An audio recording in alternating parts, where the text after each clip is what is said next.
ஹரியானா மற்றும் பஞ்சாபில் விவசாயிகள் பயிர்க்கழிவுகளை எரிக்கத் தொடங்கியதால் தலைநகர் டெல்லியில் காற்றின் தரம் மோசமடைந்துள்ளது. கொரோனா தொற்று அதிகரித்து வரும் சூழலில் இரண்டாவது பிரச்சினையாக காற்று மாசு உருவெடுத்துள்ளது. டெல்லியில் பொது முடக்க நேரத்தில் 4 மாத காலம் காற்றின் தரம் உயர்ந்திருந்த நிலையில் தற்போது மோசமடைய தொடங்கியிருக்கிறது.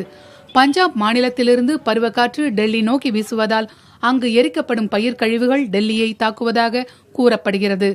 அடுத்த ஓரிரு நாட்களில் இந்த புகைமூட்டம் டெல்லியை மேலும் மாசுபடுத்தக்கூடும். பஞ்சாபிலிருந்து வீசும் புகையுடன் கூடிய காற்று டெல்லியை அடையும் பொழுது வலுவிழப்பதால் மேலும் கலையாமல் நீடித்து நிலைக்கும். இதனால் டெல்லியில் தொடர்ந்து காற்றின் தரம் என்பது மோசமான நிலையிலேயே நீடிக்கக்கூடும் என தெரிவிக்கப்பட்டுள்ளது. இதன் காரணமாக காற்று மாசுக்கு எதிரான போரை ஆம் ஆத்மி அரசு தொடங்கியிருக்கிறது.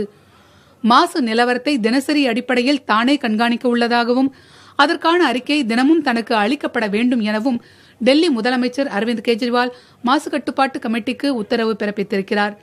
மாசு தடுப்புக்கான பன்னடுக்கு நடவடிக்கை செயல் திட்டத்தின் மூலம் டெல்லியில் காற்றின் தரத்தை அதிகரிக்க ஆன்டி ஸ்மாக் கன் என்ற கருவி உச்ச நீதிமன்றம் உள்ளிட்ட பல்வேறு முக்கிய இடங்களில் வைக்கப்பட்டு அதன் மூலம் தண்ணீரை பீய்ச்சி அடித்து காற்றின் தரத்தை மேம்படுத்தும் பணி நடைபெற்று வருகிறது.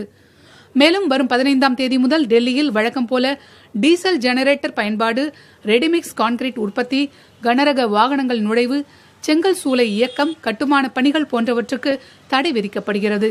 சாலைகளை மெஷின் துடைப்பத்தால் சுத்தம் செய்தல், மரங்களில் தண்ணீர் தெளித்தல் போன்ற நடவடிக்கைகள் மேற்கொள்ளப்பட இருக்கின்றன.